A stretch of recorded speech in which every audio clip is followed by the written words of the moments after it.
So here we are on the meaning of a fraction part 4. In the last video, the meaning of a fraction part 3, we talked about how fractions show up in our kitchen, and we talked about what fractions mean when we see 1/3 on a measuring cup or 1/4 on a teaspoon measurement. Those are parts of a whole cup or parts of a whole teaspoon. Most important idea, and we've talked about this a lot, is what does the bottom number of a fraction mean and what does the top mean? The bottom number of a fraction tells me how many parts the whole is broken into. And the top tells me how many of those parts am I talking about. So in this video, we're going to see how fractions show up, not in the kitchen this time, but how fractions show up on a ruler when we're making measurements of distance and length.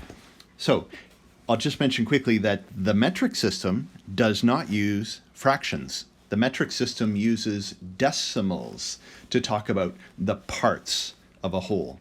But the imperial system of inches, feet, pounds uses fractions to talk about parts of a whole. So on the screen, we have a blown up image of an inch. So in this video, our whole is not going to be a circle. Our whole is not going to be a rectangle. Our whole is going to be the inch that begins here at the 0 mark on the ruler, and the inch that ends here on the 1 mark of the ruler. There's 1 whole inch.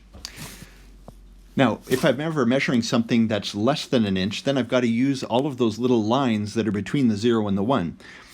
And we've talked a lot about how fractions, the bottom number of fraction, always tells me how many parts the whole is broken into. So let's count up how many parts this inch is broken into.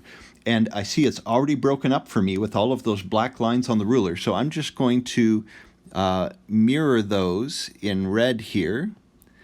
And then we're going to go back and count up how many parts this inch is broken into. Now, when I count up parts, I want to keep in mind I'm not counting lines. The lines are what break the pieces. I'm counting parts, the space between the lines. So I'm going to count space number 1, part number 2, part number 3, 4, 5, 6, 7, 8, 9, 10, 11, 12, 13, 14, 15, and 16. So this inch on this ruler has been broken by the black lines into 16 parts. Now we know what the bottom number of this fraction is going to be. The bottom number of any fraction that talks about any number of those pieces on this ruler is going to be 16, because this whole inch has been broken into 16 parts. That's what the bottom of a fraction always tells me. How many parts is the whole broken into?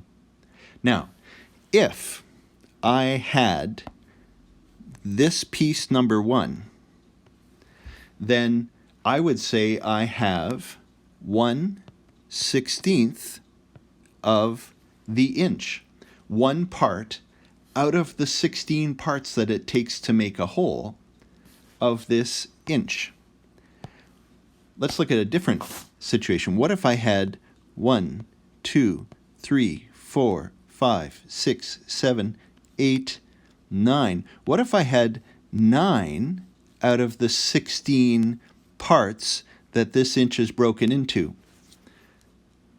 Well, I know that the bottom number of my fraction is going to be 16, because like we said, any fraction talking about any number of these pieces on this ruler will always have a 16 on the bottom, because this inch is broken into 16 parts.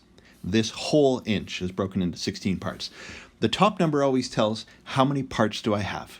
So in this case, I've got more than 1, more than 2. I've got 9 parts. So the fraction of an inch that's colored in yellow that starts at the 0, stops at the 9, has got 9 parts out of the 16 parts to make 1 whole inch. Now, one more scenario. Let's say I've got more than 9.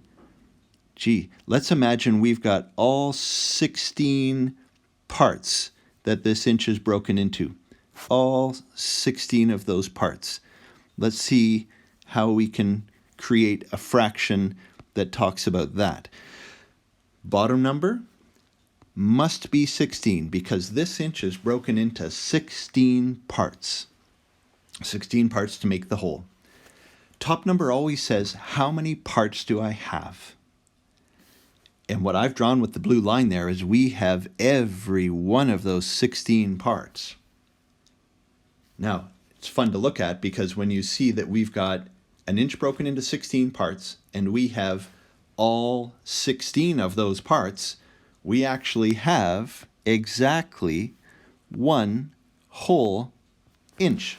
Getting back to what we talked about in meaning of a fraction part 3, that when the bottom number tells you, well, the bottom number will always tell you how many parts to make a whole.